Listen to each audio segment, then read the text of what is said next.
আমাদের সমস্ত দাবি যেন ঈদের আগে দৃশ্যমান হয় এবং আমরা যেন ফলাফল ঘরে ঘরে পেয়ে যাই, আমরা যেন ঈদে শান্তিমতো ঈদ করতে পারি। সবাই যেন আপনাদের জন্য দোয়া করি। ওনারা আমাদের সামনে সেই পদক্ষেপ গ্রহণ করেছেন।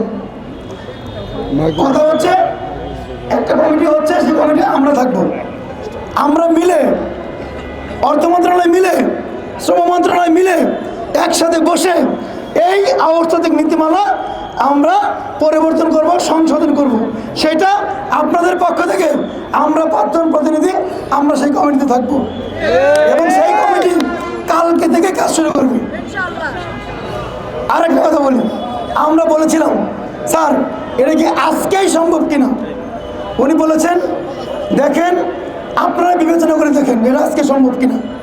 আপনারা নাম দেবেন, কমিটি হবে, সেই কমিটি বসবেন, বসে আপনারা মতামত দিবেন, আমরা মতামত দিব, দিয়ে একটা ফাইনাল সিদ্ধান্ত নেব। এইটা আবার আমরা অর্থ মন্ত্রণালয় দিব, অর্থ মন্ত্রণালয় থেকে কিন্তু পরিপত্র জারি হবে। অতএব এই আমাদের শ্রম মন্ত্রণালয় কিন্তু পরিপত্র জারি করতে পারবে না, পরিপত্র জারি করবে অর্থ মন্ত্রণালয়। ওনারা শুধু মাঝখানে থেকে আমাদের দাবিগুলো অর্থ মন্ত্রণালয়ের সাথে সমন্বয় করে আমাদের দাবিগুলো যেন পূরণ হয় এটা নিয়ে কাজ করবে।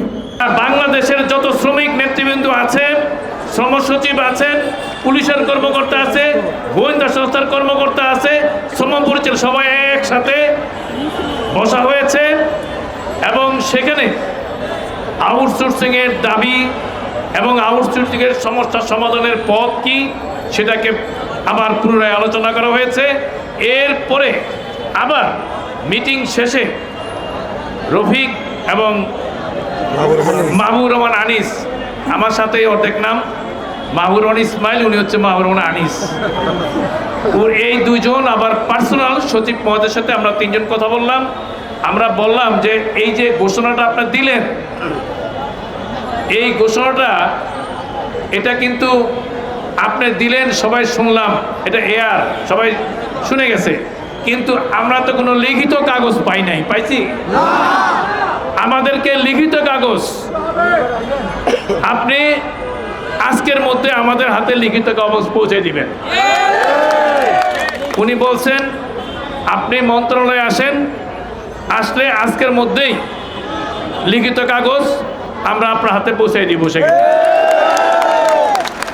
দর্শক যেমনটা শুনলেন, এখানকার আউটসোর্সিং আন্দোলন কর্মচারীরা তারা কিন্তু গত 22 ফেব্রুয়ারি থেকে কিন্তু আন্দোলন চালিয়ে যাচ্ছেন এবং এই ক্ষেত্রে কিন্তু তারা এই বিজয়নগরে শ্রম ভবনে কিন্তু তারা কিন্তু অবস্থান করছেন গতকাল থেকে এবং আজকে সকাল এই অবস্থানের মধ্য দিয়ে যেমনটা এখানকার আন্দোলনের নেতৃবৃন্দরা তারা জানিয়েছেন যে বর্তমানে সচিব বা তাদের এই আহ্বানে সরকার হয়তোবা সাড়া দিবে এবং সেক্ষেত্রে বাস্তবমুখী কোনো একটি সিদ্ধান্ত তারা নিতে থাকবে।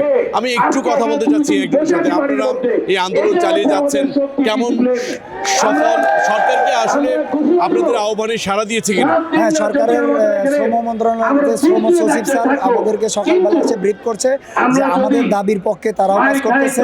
2018 সালের যে নীতিমালায় আউটসোর্সিং ঝুলে আছে, এই নীতিমালা শ্রম মন্ত্রণালয় কাজ করতেছে এবং লিখিত একটা আবেদন শ্রম মন্ত্রণালয় থেকে অর্থ মন্ত্রণালয়ে পাঠানো হয়েছে। শ্রম সচিব স্যার এটা বলছেন।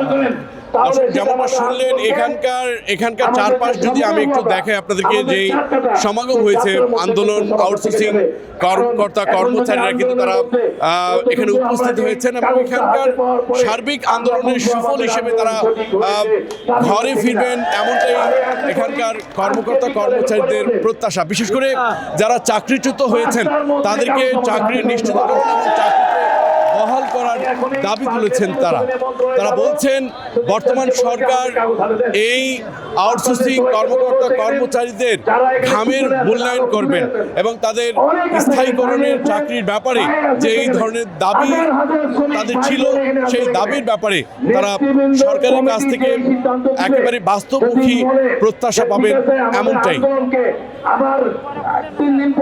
আবু তাহির নয়ন, কোরাস নিউজ, ঢাকা।